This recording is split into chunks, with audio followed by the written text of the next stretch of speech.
I want to talk about the danger and the effects of giving authority to the enemy. When you're at war, the last thing that you want to do is to give your enemy, your adversary, any advantage over you whatsoever. I mean, that defeats the whole purpose of going to war. You want power. You want authority. There are a plethora of Christians, of believers in Jesus, Yeshua, that are willingly giving their authority over to the adversary. No, they don't know what they're doing. No, they don't know they're doing what they're doing. I mean, you just think about this. We're going to look at this concept today. And hopefully by the end of today, I think you're going to have a little bit better perspective on authority, what it means, how important it is, how to handle it, how to not handle it. I want to begin today by taking you to the book of Joshua. There's a particular story, and we're going to utilize this story as the basis of today's message. As we come to the 6th chapter, it's what I would call a magnificent war. Israel is going up into the land. They're across the Jordan River, and remember what we talked about before. There is no taking the land without war. And the first person on the map that they come to is Jericho. Awesome military fortified city. Powerful. Militarily speaking, this is not the city you want to go up against. But the Lord tells Joshua, I am giving this city into your hand. You are going to take this city. The only catch is there's a few instructions. I have a few requirements that you're going to need to follow. There's a little paragraph at the very end, the very last thing that the Lord told them, right before they went into the city, the Lord gave them special instructions regarding the spoils of war. And this is going to be our focus today. And this is what is said in Joshua 6, verse 18. And you, by all means, abstain from the accursed things, lest you become accursed when you take of the accursed things, and make the camp of Israel a curse and trouble it. But all the silver and gold, the vessels of bronze and iron, are consecrated to the Lord, and they shall come into the treasury of the Lord. Now, when you look at these instructions, these are explicit in regard to the spoils of war, and they're really twofold. Very simple. All the precious metal, even beyond the precious metal, the iron and so forth, all of it is dedicated to the Lord. All of it. But it's not just that. We also discovered that there is a strict commandment, abstain from every accursed thing. Anything that you find, it looks beautiful, you may want it, stay away from it. You are not allowed to take it as spoil. They march around the city, they do their thing, the walls fall flat. Ultimately, what we find is Israel gains victory. They gain victory over their enemies. But unfortunately, that's not the end of the story. As we come to chapter 7, we read the following. Look at this. But the children of Israel committed a trespass regarding the accursed things. For Achan, the son of Carmi, the son of Zavdi, the son of Zerah, of the tribe of Yehudah, took of the accursed things. So the anger of the Lord burned against the children of Israel. Achan did not follow the commandments of the Lord. He took of the accursed things. And as we continue, we're going to see the effects. This is where things get really important. We're going to see the effects of Achan's disobedience. Effects which are probably more vast than you might initially conceive. So what we read in verse 2.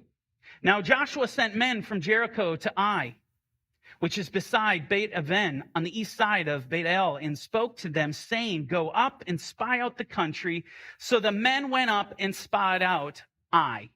And they returned to Joshua and said to him, do not let all the people go up, but let about 2,000 or 3,000 men go up and attack Ai. Do not weary all the people there, for all the people of Ai are few.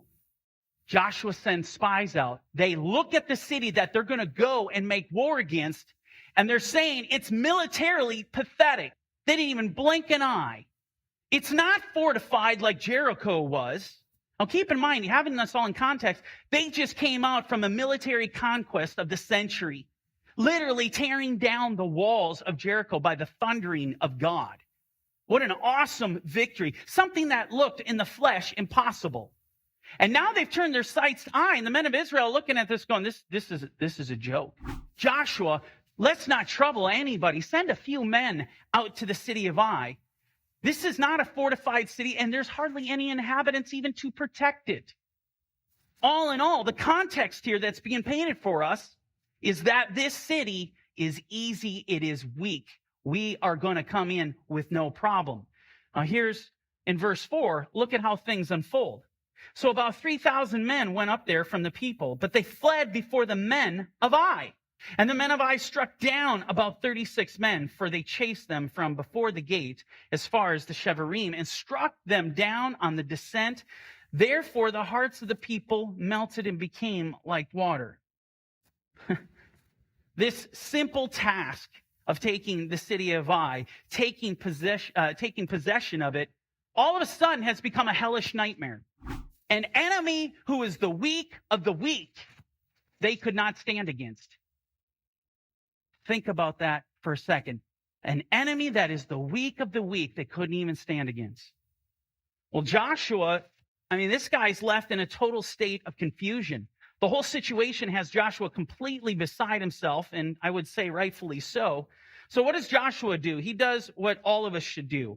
In verse 6, we read, Then Yehoshua tore his clothes and fell to the earth on his face before the ark of the Lord until evening, he and all the elders of Israel, and they put dust on their heads.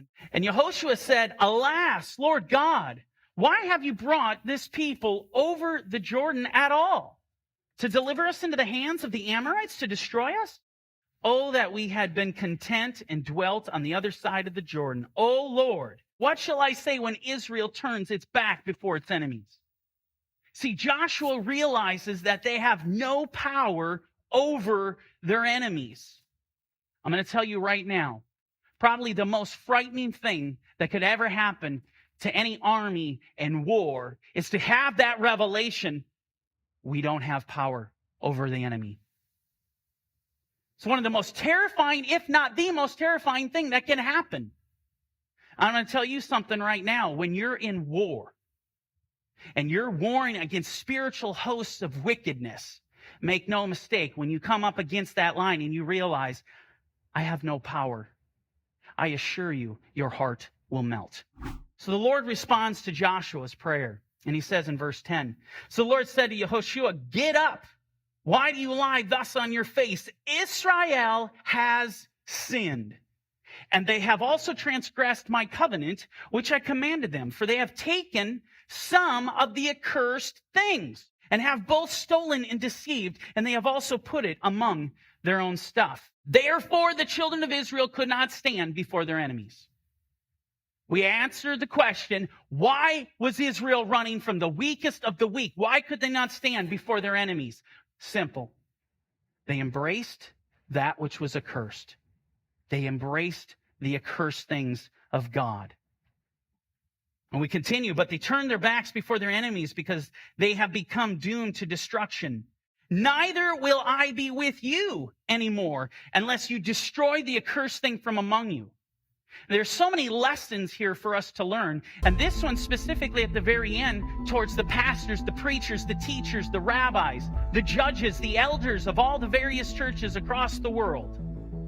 When you're praying and the Lord reveals sin in your camp, you better take care of it. You better take care of it, because what he says to Joshua, he warns Joshua, you don't take care of this matter, I will not be with you. I will forsake even you. If that doesn't strike fear into your hearts, I don't know what will. Hey there, this is Mike at Corner Fringe Ministries. Thanks for watching our video. If you liked the video or it encouraged you, do us a favor. Hit the like button. Don't forget to hit the share.